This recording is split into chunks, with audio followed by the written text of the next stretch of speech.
During this section, we're going to explain how to set up your lab. Now, you have two different ways to set up your lab. You can do your own lab, and I'm going to guide you step by step how to install Kali Linux, how to install different Windows virtual machine trial version, and how to set up a virtual lab.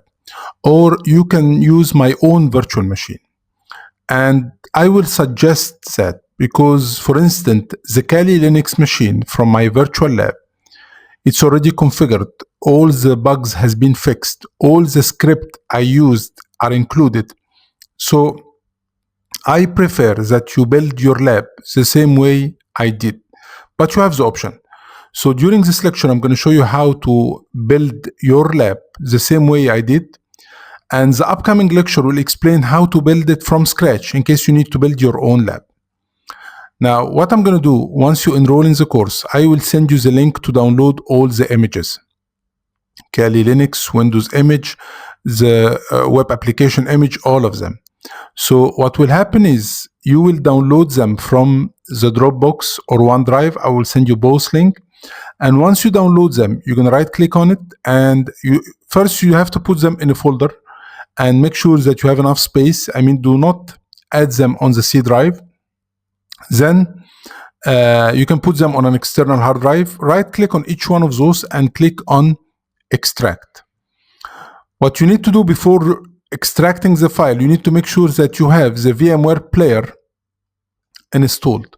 This is a free program. Just Google it, download VMware player, and it's free. You'll be able to download it.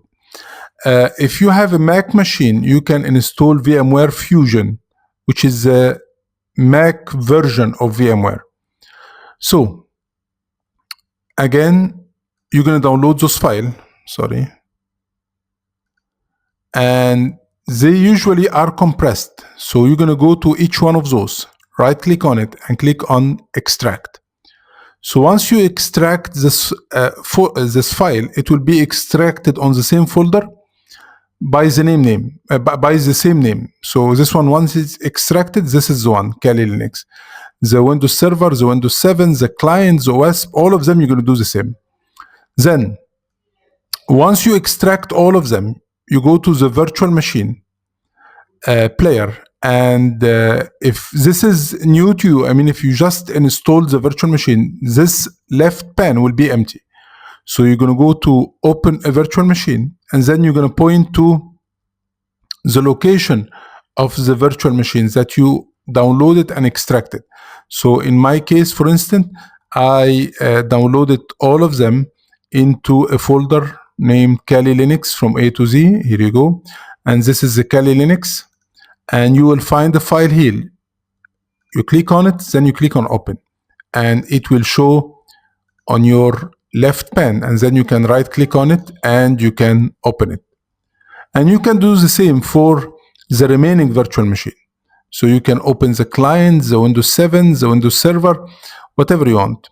And according to that, you'll be building a lab that is similar to mine, and you can test all the attack. Next lecture, I'm going to show you how to build your own lab and create your own workspace from scratch. This is in case you need to install the Windows, not importing a virtual machine, but installing a virtual machine into the VMware player, how it's done, and all the steps.